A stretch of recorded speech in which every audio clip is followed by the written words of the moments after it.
Last year I was freezing cold every single night on all of my Moto camps, and the worst part is it wasn't even the weather, it was my own fault. So for 2026 I've changed the camping loadout and I've got a trip planned next week to put it to the test. So if you're into Moto camping, stick around to make sure you don't make the same mistakes that I have.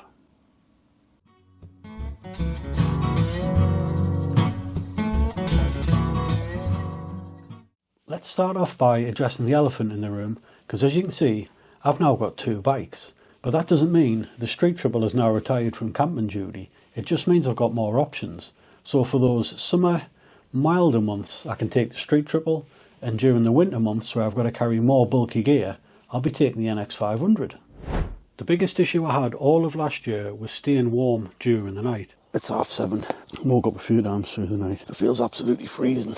I think I need to add some sort of foil mat that I can put underneath the airbed just to keep the cold off a little bit. Definitely need a new sleeping bag.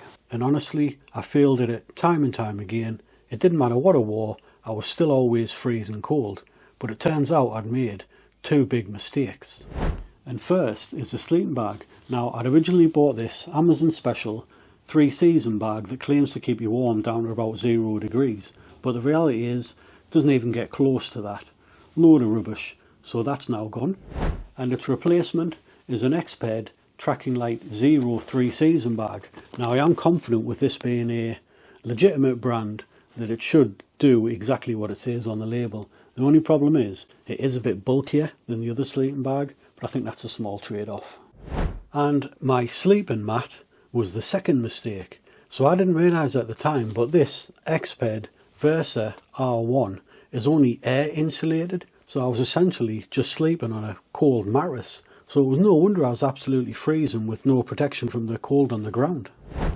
And that's now being replaced with the X-Ped Dura 5R, which is rated for much colder temperatures, right the way down to 20 degrees. And in terms of pack size, as you can see here, it's really not that much bigger, so that's a huge bonus.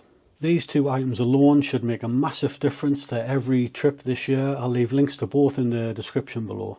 So in theory, I shouldn't freeze anymore, but we will find out next week. And when it comes to the tent, I'm planning on sticking with this, the Van Gogh Scarfell 3 Plus, for a little while longer yet. I know it is a little bit overkill and it is like a mansion when it's put up, but in reality its pack size isn't too bad, so I think I'm going to probably run with this for a little bit longer.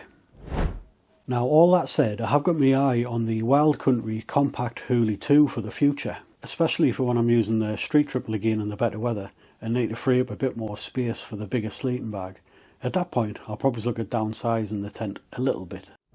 Now when it comes to cooking setup, this is one area that surprisingly worked very well last year, so I've got no need to change any of that. So what I'll do is I'll quickly run through each item, put the links in the description below should you want to build a similar setup. Chuck everything in, give it a good stir, stick on the heat. This is the Firemaple stove. It does what it says on the tin. This is the gas canisters for the Firemaple stove. Without this windshield, the Firemaple stove can't even withstand as much as a sneeze. Essential for your morning coffees, this titanium lightweight foldable mug. And unless you plan to eat with your hands, this lightweight cutlery set is essential. And when it comes to all your other essential items, this is where there's a big difference between moto camping and traditional camping. Because with moto camping, it's more a case of what can I actually fit on the bike rather than what would be nice to bring along. And again, I found the loadout that I used last year worked really well, so I'll quickly run through each item and leave links below in the description. So starting off with an inflatable pillow, which is definitely better than sleeping against a rock. Then we've got this multi-tool which doubles up as a hammer. Now this is much easier for knocking in the pegs than using your hands or feet. A small handheld torch is handy to stop those midnight toilet walk accidents. A ground sheet is ideal for keeping all your gear off the muddy floor. And unless you prefer to read a newspaper, it's always handy to bring a couple of power banks to keep your mobile phone charged. This hanging light is an absolute godsend at 3 o'clock in the morning when you're trying to find your main torch. A small pack size folding chair is ideal for keeping your backside off the floor. And unless you want to share your bait with the ground bugs, a folding table is ideal for keeping your food off the floor. And finishing off with two bonus items, we've got an electrical hookup cable and a side stand hook that stops your bike from sinking into the wet grass.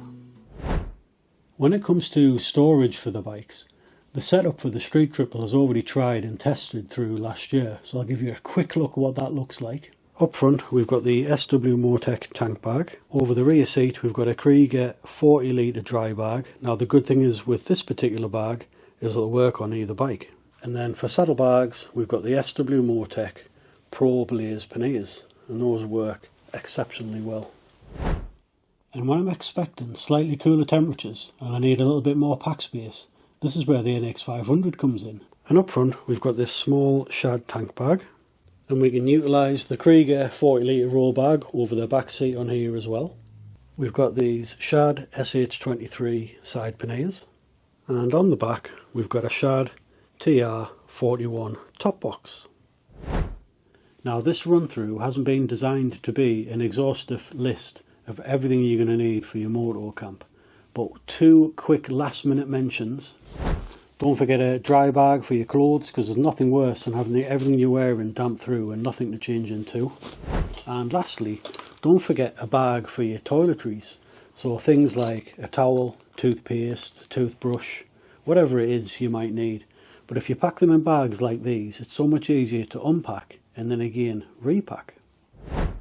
So everything shown in the video, aside from the new sleeping bag and the new sleeping mat, is tried and tested all through last year's moto camps, but the new items are going to be put to the test next week with the first moto camp of 2026.